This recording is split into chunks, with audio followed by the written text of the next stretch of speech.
Full disclosure here, I'm not the guy you want to call when you need a guy to do a job with a hammer, okay? But look, I do know the fundamentals. I mean, a hammer can be used to build something, right? Or you can tear it down, right? Either way, what a hammer hits is not going to stay the same. Life's hammers are like that. Losing your job, your health, the one you love the most. I mean, those are hammers. And maybe one of those has hit you recently. Or it maybe hit a long time ago, but its effects are still there today. And whatever the hammer hits can't possibly stay the same. The only question is whether the blows will build you or tear you down. But the hammer doesn't decide that. We do. Well, I'm Ron Hutchcraft, and I want to have a word with you today about when you're hit with life's hammer.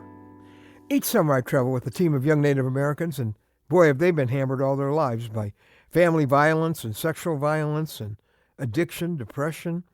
Most have been to a dozen or more funerals by the time they're 16. But when they talk about their lives with reservation young people like them, they don't sound like victims. No, they acknowledge the damage the blows have done, but what they talk about most is hope, because they made choices that have made them stronger, more compassionate, people of great faith, and they hand out hope wherever they go. Now, we don't get to choose if and when life's hammers hit, but we totally choose what kind of person it's going to make us. Will I let this tenderize my heart or turn it hard? Will I let this pain open up my heart or close my heart in fear that I'll get hurt again? Will I let it go by forgiving and be free, or will I let it grow into a cancer in my soul? Will I let the blows equip me to be a wounded healer for other bleeding people, or is it going to make me one of those hurt people who hurt people? The hole left by my Karen's absence, it's unfillable. But God has used it to open my heart to Him and to other wounded people as never before. I'm living with His promise, and it's our word for today from the Word of God.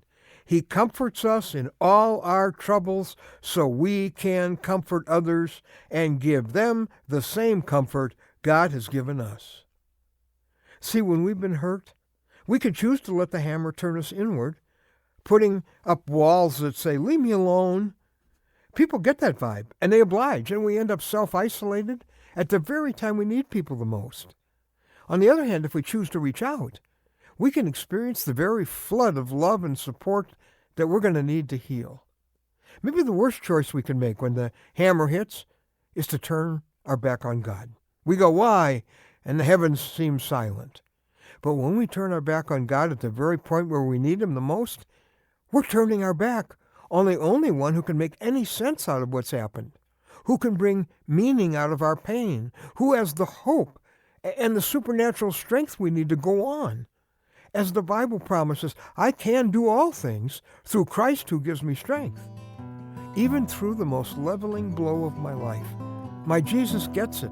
No one took the blows He did, literally loving me enough to take the hellish punishment for my sins so I wouldn't have to, and anyone who loved me enough to die for me will never do me wrong. So yes, I can trust Him, even when I can't understand Him. I would encourage you, my friend, if you've never reached out to Him and begun your relationship with Him, tell Him today, "Jesus, I'm yours." And let me urge you to go to our website today, and you'll see there the information you need to get this relationship started. It's anewstory.com. When my son was 3 years old, we visited the U.S. Capitol, and you can imagine how those long, steep stairs looked with little legs. Impossible. But he made it to the top. Not with his strength, with his daddy's. I carried him. Just as Jesus has been carrying me and wants to carry you. He's carried me where I never could have gone without Him. He's waiting to do that for you.